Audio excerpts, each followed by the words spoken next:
So, welcome back everybody. We are pleased to begin a brand new chapter, the 45th chapter. You can find it on page Samach Dalet. In the original text, you can see the corresponding English text again, that is the very beginning of Perek Mem Hey, the 45th chapter. Before we begin this unique chapter, I just want to make perhaps a correction or maybe an adjustment to the previous class or two classes where the Alter Rebbe, but we'll keep it brief, and we'll just perhaps even use the terminology of the Alter Rebbe here without translating it again, because even though we're trying to definitely demonstrate a little correction, if you will, but unless you can see the whole entire message, it's not compromising on the message, or it's not a true addition to the flow and the message of the Alter Rebbe of the virtue of Ahavas Olam over Ava Rabba. So you can literally click away. The last class before, which deals with this message, but the only thing is, I feel that perhaps maybe to note that the emphasis was of the two ahavas, the two levels of love that Alter Rebbe introduces in this chapter, which is definitely a central theme in chapter 44. The ava of Hashem being Chayenu, Nafshenu, and then Avinu Amiti. So it was noted that the advantage of the Avos Olam over the Ava Rabba, even though categorically lower and significantly lower in level, because this comes from Atzilus. Remember, we explained this comes from Atzilus. This Ava Rabba, you're all there, you're in the delight itself. This is, as opposed to you're driven to that. So there's a passion to get there, as opposed to when you're there, how could you compare once you're in the delight experience and delight itself, which again, this is a Atzilus type of experience, which is no comparison to any experience associated with Yitzira, even Bria, again associated with the Alter Rebbe, with these two Avos, which Alter Rebbe spoke about before, saying that it even related and it could be expressed in an Ava Rabba, Ava Betanugi manner. But then he says, no, there's a virtue of the Shalheves, the passion, the fiery passion which exists in the lower level of Ava, because it comes in these Beinonus. Again, as we explained this, namely the advantage, because this is associated with a fiery, passionate drive, as he uses the expression, the Lashon Medura Seish, like a torch, a fire,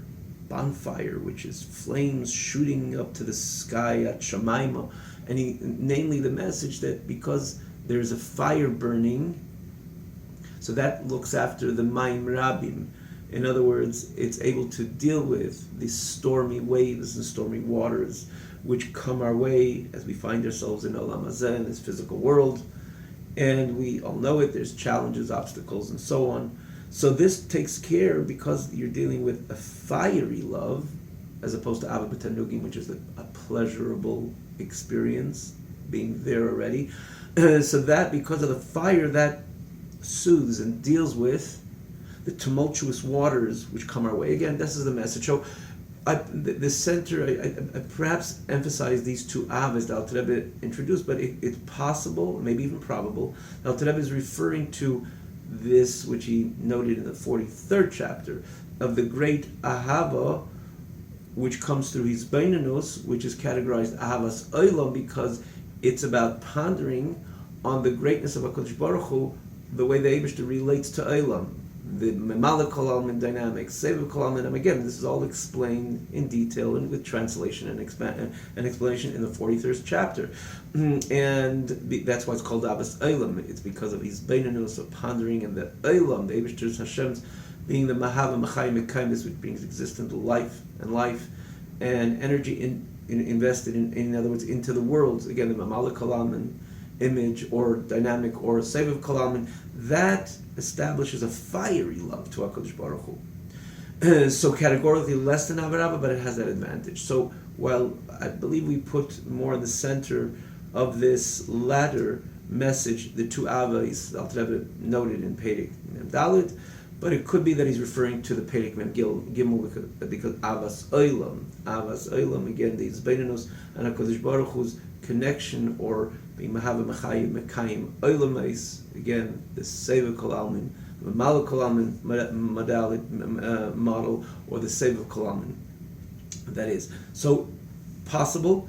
Especially, he says yishtameidun lei, about knowing HaKadosh Baruch Hu. Again, I'm picking it up more from the Avas Eilam. I'm not sure. It could be it was about, back to the message in this very chapter, the two Avas, in that manner, the way he explained it before, over the Ava Rabbah, which he comes in later, but possibly, maybe probably referring to the message of Perek Mem Gimel. Again, sounds a bit cryptic, but we explain the whole idea, and once you understand the idea, you understand this adjustment, which again, if you follow, or you can follow by a click away, understand Alter Rebbe's message, you'll be able to easily pick up on what we just noted accordingly. So we begin the Perek Mem Hey, as we always explain, as we always note for the newcomers. This class and all the previous classes can be seen on the TanyaOnline.com website. Very easy to follow. It's a separate scroll bar for the scroll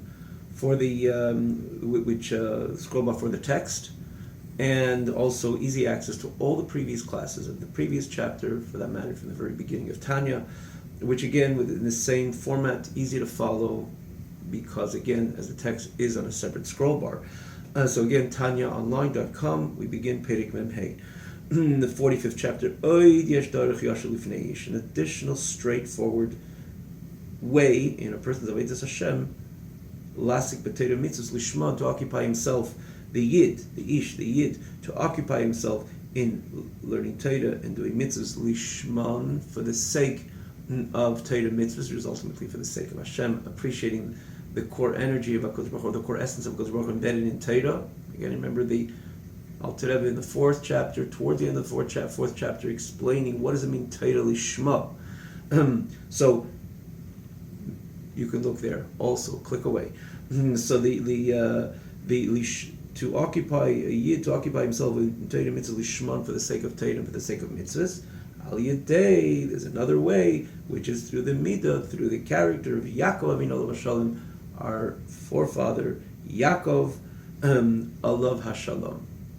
Now, Shu Midas Rachamim, which is the character of mercy, compassion. Now, just to note, it's a possibility, even though there's the message over here is a straightforward message of serving HaKadosh Baruch Hu based on the Midas HaRachamim, arousing compassion. Again, as we will learn the message of the Alter Rebbe in this unique chapter, Perek Mem Hey. But nonetheless, you can see there's a correlation, perhaps, because he speaks about, even towards the end of the previous chapter, he speaks about the Ava Rabbah, Ava, which is associated with Mayim, Ava B'Tanugim, that's Avraham Avinu, which is Chesed. Then he goes from there, the virtue of Avas Eilam, which is Ava Kirish Be'esh, the fiery, passionate love. Yes, it's love, but it's about Rish Be'esh, associated with Gvura, which is Yitzchak. From there, he goes into Yaakov. Perhaps it is so. Perhaps I might have heard this as well, but let's move on. What does it mean to serve HaKadosh Baruch Hu Midas HaRachamim? What does it mean to arouse the Midas HaRachamim, which would allow the Yid to occupy himself in Torah and mitzvahs for the sake of Torah and the sake of mitzvahs? What is that supposed to mean? So he goes on.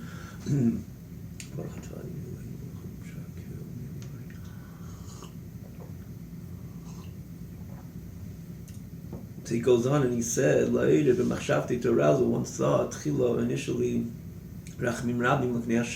great mercy in front of Hashem. What does that mean? And he explains, the godly spark which vitalizes his soul. What soul? Well, we're talking about the whole being of the person, his physical being, his healthy state of being as a human being, his nefesh as a human being. The godly soul enters into this whole mitzias of the person, and this is the whole person, and that is ultimately which is mechaya his nefesh. In other words, the godly soul which became a center part in the dynamic of the Yid as a human being, which exists again exclusively to the Yid, as he has a neshama, nefesh, ashenis b'Yisrael, at the beginning of the second chapter. It's a part of HaKadosh Baruch Hu. So there's a part of HaKadosh Baruch Hu which is part and parcel of every single Yid. So that itself, if you look at where it came from, what it's all about, again, as a part of HaKadosh Baruch Hu, and where it landed, where it plummeted to, that should arouse by the Yid a great sense of compassion and pity, literally, on this neshama, how it came as the expression of Me'igur Rami. It doesn't say the expression over here, but many times it's brought. This expression is documented, Me'igur Rama lebir amita, from the highest mountain to the lowest of valleys. Agreis rachmanis. Indeed. Asher yorad min keirei chaya chayim. We think about a greater rachmanis on the top of the mountain and just throwing down to the lowest of valleys. What a decline, what a fall. Asher yored min keirei chaya chayim. This neshama came from the source, which is part of HaKadosh Baruch Hu, which is the source of all life. Ein Sof Baruch Hu, the infinite light of HaKadosh Baruch Hu, blessed be He. HaMemaleh kol almin, v'seviv kol almin, v'kula kamei kol hachashiv. It's part of HaKadosh Baruch Hu, so it's part of the entire dynamic of HaKadosh Baruch Hu. If the Eibishter, as this is Memaleh kol almin, the neshama is connected to the Eibishter as being Memaleh kol almin.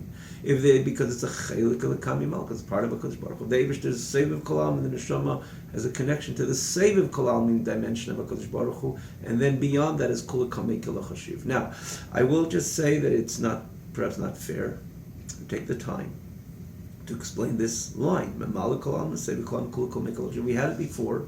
It comes up a few times, but so in such a clear order. The first time it comes up is in the 3rd chapter, when he speaks about, again, pondering the greatness of HaKadosh Baruch Hu. He says, which HaKadosh Baruch Hu is Memaleh, literally the Hashem filling in, means relating to the details, the articulate details of this which He is Mahava Mechayim Mekayim, which He gives life and existence to. Seviv Kol Almin is the dimension of HaKadosh Baruch Hu, the way is transcendent, removed from Eilamis, but again, as Alter Rebbe will explain, in 48th chapter doesn't mean removed. We've got once gave the look. I'm drawn into explaining something, but I will just say yet again that look in the 3rd chapter, a click away, or find the text. Again, corresponds to the class, or appreciated by the text itself. We explained it, really. We took so much time to explain it, but just again, the Seviv Kol Almin doesn't mean the withdrawn, transcendent of Elam is withdrawn. No, Hashem is everything. It's like we said the other day about the generator, which stands out of the city, and try to get your electrical device to be plugged into a generator. It'll ruin it. It'll maybe even explode because the energy is so great. So it has to be out of the system. But someone's going to say, "Oh, that interferes with my or interrupts my appreciation, and it doesn't work. Doesn't work with my device, and it damages my device as such when I plug it in." So I like the outlet, because the outlet, it's a condensed version of that same energy. So I plug in the outlet. I could have some toast or whatever. This electrical, if it's a toast or anything else. But someone's going to say, who in the world needs the generator? It just causes issues. Or if I plugged it in, it would just not only not work, it would damage. Let's just leave it with the outlets, because they do a perfect job. And there's kind of that symmetry between my device and the energy in the outlet. But it's foolish, because the only reason the outlet has that energy is because of the generator. The reason why your toaster is working is because of the generator, not because of that outlet at all. It's just that's a condensed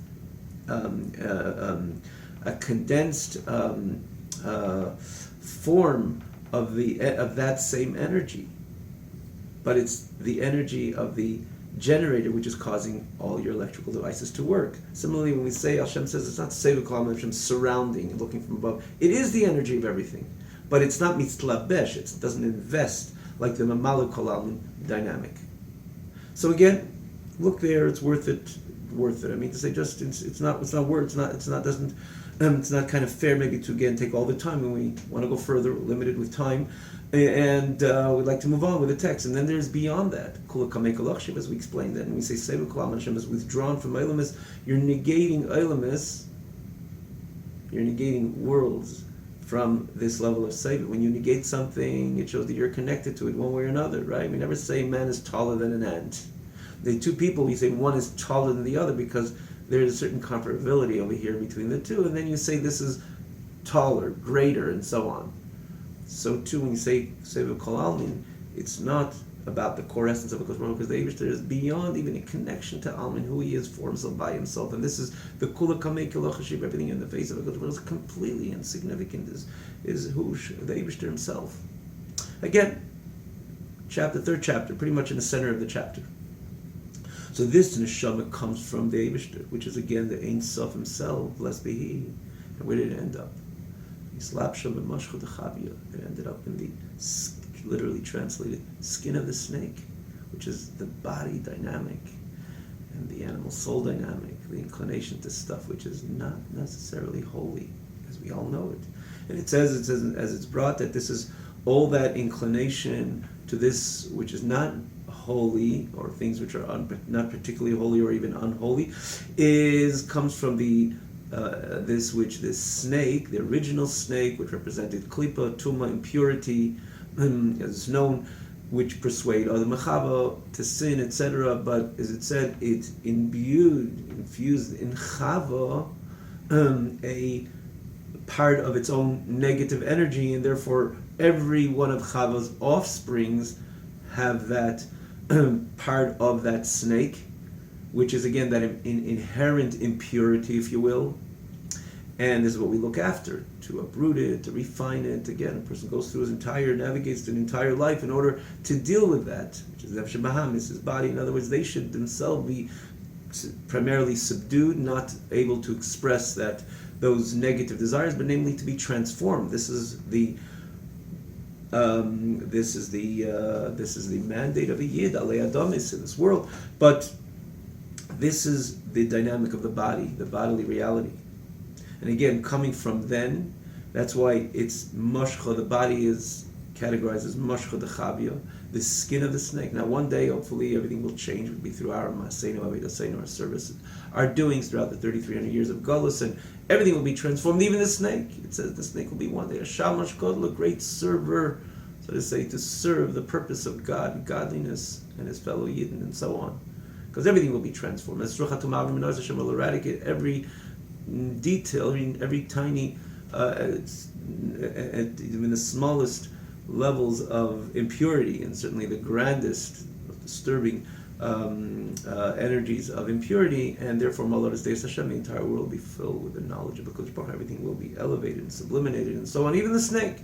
But till then, the body carries that remnants of this which was infused into Chava. And that's where the neshama plummeted to.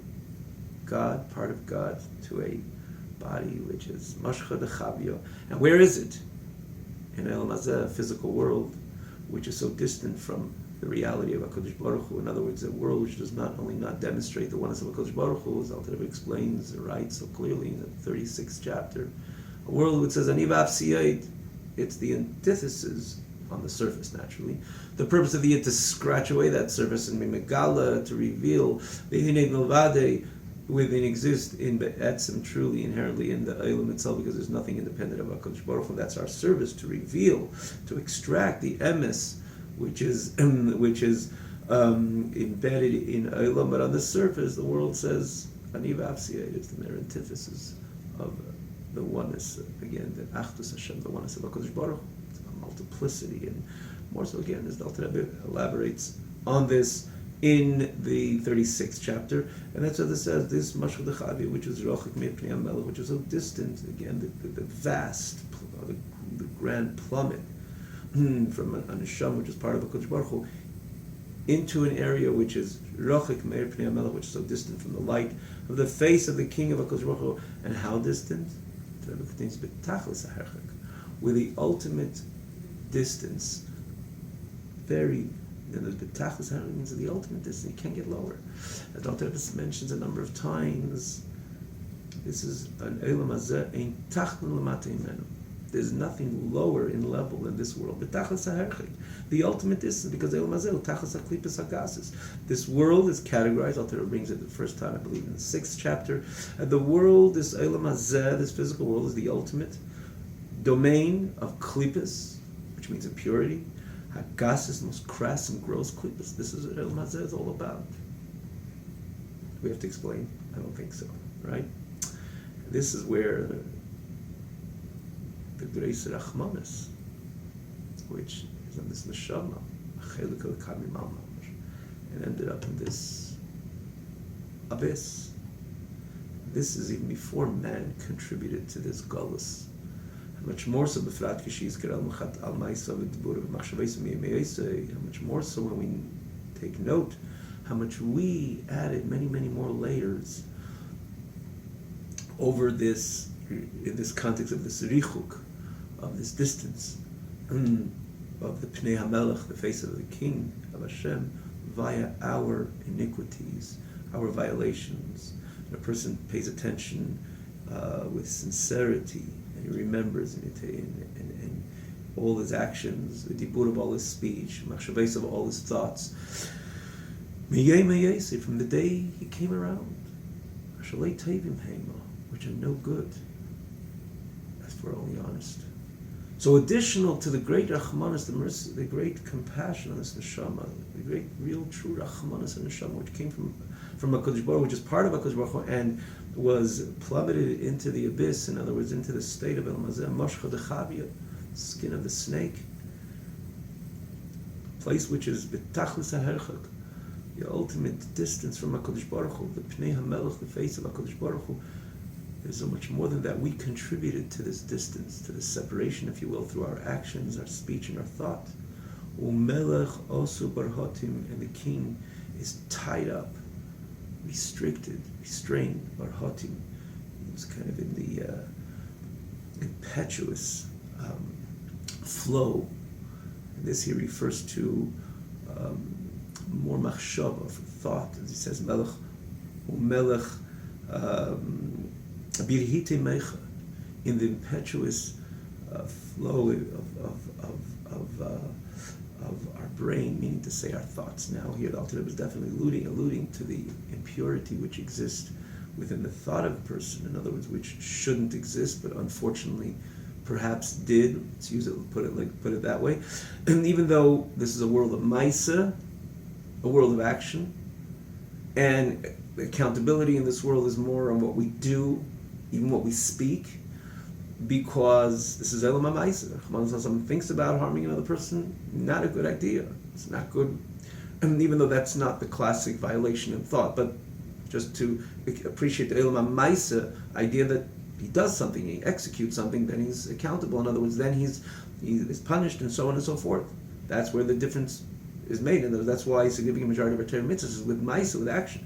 But if you think about which one of the levushim, which one of the garments is closer to the nefesh, hence fragments, damages, taints the nefesh, much more than machshava, thought. That's why it's mishetetes tamid. It's always flowing because it's so much closer to the nefesh, which is always an existent. Dibur, eis ladaber, eis lachshas. A person can violate by speech, but just like speech, it's not ongoing. It's not supposed to be ongoing, right?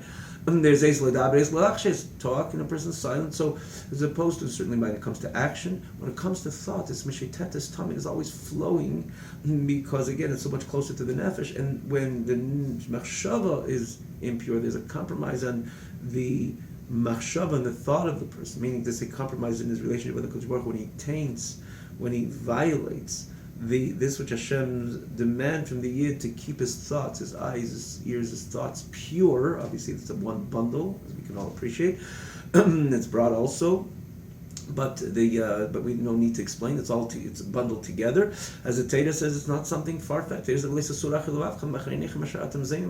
to keep our minds, our eyes, our ears, our mind, our thoughts clear and pure. When it's not, it's the Melech itself. He is restrained. He's osir. He's incarcerated in rahotim, in the rehite mech, the flow of the negative energy, which is associated with klipa and tuma, impurity. A real galus. It's a real rachmanis. A real sad rachmanis on this great neshama, which is the Melech himself. And unfortunately, in additional to the rachmanis, the fact that where it is and where it was sent to, where it plummeted to, this which man has contributed to this hell and behest, to this concealment, as such, in places the Shechina, the godly reality, in a deeper level of galus, even more than default, the fact that we're born into this physical world. Like it says, Ki Yaakov Chavel Nachalasi. The Alter Rebbe explains, starting from Geras HaTshuva, Perek Hey, the 5th chapter, and then later in Perek Vav as well, of the Yaakov Chavel Nachalasi, that Yaakov is a cord of his inheritance, literally translated, just like a cord is on high, and then it connected on high, and then there's the end of the cord of the Yid, the where the cord is edged is into God and godliness itself. It is a part of HaKadosh Baruch Hu. Yet Yaakov Chevel, it's a cord, and it ends up down here in this world, and where we turn the cord, that's where the energy coming through the cord is invested in. If it's in good stuff, so there is that symmetry between the good, the holy, the divine, with the divinity of the neshama. God forbid, if it's pulled, the cord is pulled into negative stuff, meaning say this what Hashem says do not do in action and speech, and even in thought, or perhaps, and from this perspective and point of view, the negative flow of negative thoughts, which again, we said classically is entertaining our minds, and this is what Hashem says not to entertain our minds. In the area, usually it's in the area of tznius and so on, of modesty, or dismodesty, and so on. This is where we pull. Again, obviously, the Alter Rebbe doesn't mention speech and action, Rahman al-Islam, but in this case, you could say, namely thoughts, so the cord is unfortunately the energy of the cord, which is the energy of the neshama, which is the energy of Hashem, is drawn by force, hence incarcerated in this galus. So by force is because this is the point of galus Hashchina. The Eibishter doesn't want to be there, just like the idea of incarceration. A person's pulled into an area which he doesn't want to be. And every day is a tsar, it's a pain. He's locked up in these four walls which he doesn't want to be. It's not his true him, it's not his true himself. His true himself is an emancipated self, a self which he wants to be within his own ambiance, with his own family, with the ability to express himself and to execute all the good stuff which man can and should and is here for accordingly. And Rahman al-Islam, he's restricted, and it's a great gullus, and it's a great pain. And the same thing, this energy comes, it's a divine energy, and when it's locked into stuff which is not only not divine but impure, it's a great gullus, yet a greater Rahmanas, a greater pity. And v'hu say gullus hashchina, or k'mosh l'meish b'chavel, like someone draws a cord, as the Alter Rebbe explains again, it's a trouble who say Galus Shechina. This is the secret of the Galus of Shechina, of the exile of the Shechina, as we know classically. Galul Edim Shechina Imayim. That when Yidden went, literally means when Yidden went into Galus, into Edim, Shechina went with them. So usually it's supposed to be comforting that Hashem doesn't stand on high and sees our suffering materially, physically, spiritually, psychologically. No, it's Hashem is with us. Imi Anech B'tzar, Hashem is with us in our pain and so on. But the Alter Rebbe teaches Galus HaShechina at the end of chapter Yud Zayin, 17th chapter, all again, a click away, that Galul Edom Shechina is when the Yid does a Maaseh Edom, Edomic action, Edomic speech, or Edomic thought, Rahman al-Itzlan, if you will, use that term, which means he does a sin, Eisi Maaseh Edom, so Galul Edom, he draws the Shechina into that Aveda. Kaviyachol, the Shechina is reluctant and restrained and feathered and hurt, if you will. Understandably, it's incarcerated, imprisoned in that Maaseh Edom, in the action, in that violation, in that Aveda, which is again associated with Klipa and Tuma, impurity, and Klipa and Sitrach, Rahman al-Islam. And this is what it says, V'yashav al Hashem b'rachameyu. A person turns to HaKadosh Baruch Hu, literally means turns to HaKadosh Baruch Hu, and Hashem will have pity on him. But in this context, to arouse this great mercy, al Shem Hashem, on the name of Hashem, on the energy of Hashem, Hashechin Itanu, which dwells with us, Kidiksiv, Hashechin Itanu, Matech Tumasam, like Hashem, He dwells with us within our tumah, within our impurities. And many of them by choice. Rahman al-Islam. But when a person realizes that establishes a certain bitterness, a certain bitterness associated with a great compassion that he develops, literally a pity and a compassion over his neshama. And v'yoshav al Hashem, and he turns to HaKadosh Baruch Hu, he yanks away from all this this entire backdrop or scenario, which much of it he himself is culpable of, and he yanks away and he connects again v'yoshev, he returns to HaKadosh Baruch Hu, in order that this energy should be just connected with the divine action or actions associated with divinity of Elokus, with the Elokus, with godliness, speech associated with godliness, thoughts which are solely godly, and chas v'shalom, not the other way around. The Yoshev al Hashem, he returns to HaKadosh Baruch Hu. And this is what the Alter Rebbe begins this chapter, he says, through the Midah of Yaakov, the Midah of Rachmanas, this is one of the ways that a person could occupy himself in Torah mitzvahs. As the Alter Rebbe would conclude this very message in this